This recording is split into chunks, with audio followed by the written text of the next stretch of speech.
Hi, I am Robert. For those of you who don't know me like that, if you don't know, I am a musician.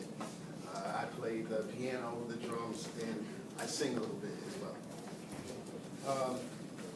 Today I'm going to be, my objective is to teach you about music theory. Now, music theory is so broad that I picked out 3 particular things that I believe are fundamental in beginning to learn about music and how music is actually made. Because no matter what genre you listen to, all of it is connected because of music theory. How it's written and how it's composed. And those 3 things I'm going to talk about are first scales, then the number system, and then lastly chords and how to make chords. So the first thing is scales. What is a scale? It's pretty much a ladder of notes. It's defined as a ladder of notes. I like to think of it as a staircase. Take this picture for example. You have all of these notes, and let's start in the key of C. In either a major or minor scale, there are 8 notes. Picture this as a staircase. You're at the first step, and then if you go to the very next step, you're going to be at C sharp.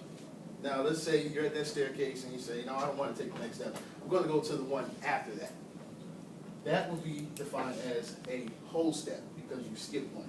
So if you go to the very next one, that's a half step. You go to the one after that, that's another half step. But if you start here and you skip to the very next one, that is a whole step. Now, the number system.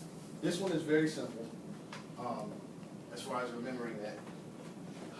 I'm going to keep using C as the example key because it has no sharps and no flats. So you have 1, and then the next note would be D, E, F, G, A, B, and then right back to C. So it's literally 1, 2, 3, 4, 5, 6, 7, 8. That's it.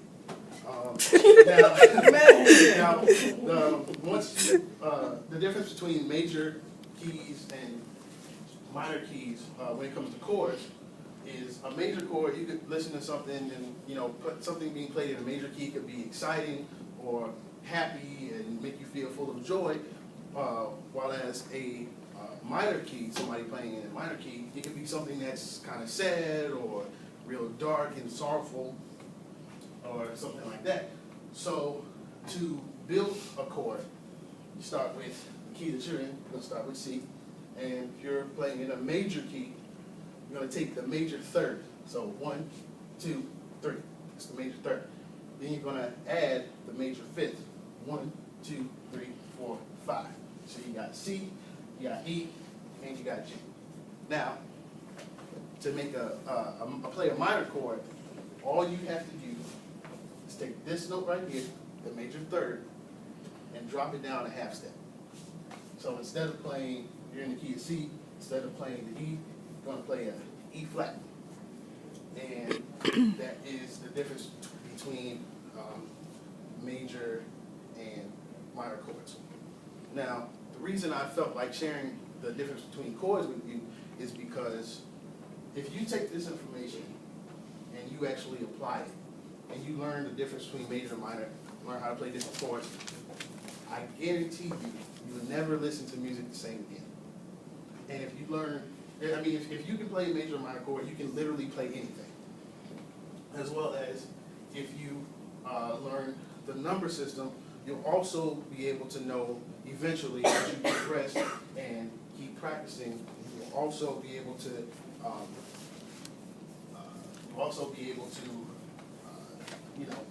like I said, you'll be able to play anything, and you'll also be able to know which chord is being played based off of whatever note you hear, like in the bass. If somebody's playing something on the bass, you'll know which note that is. But it takes practice and dedication.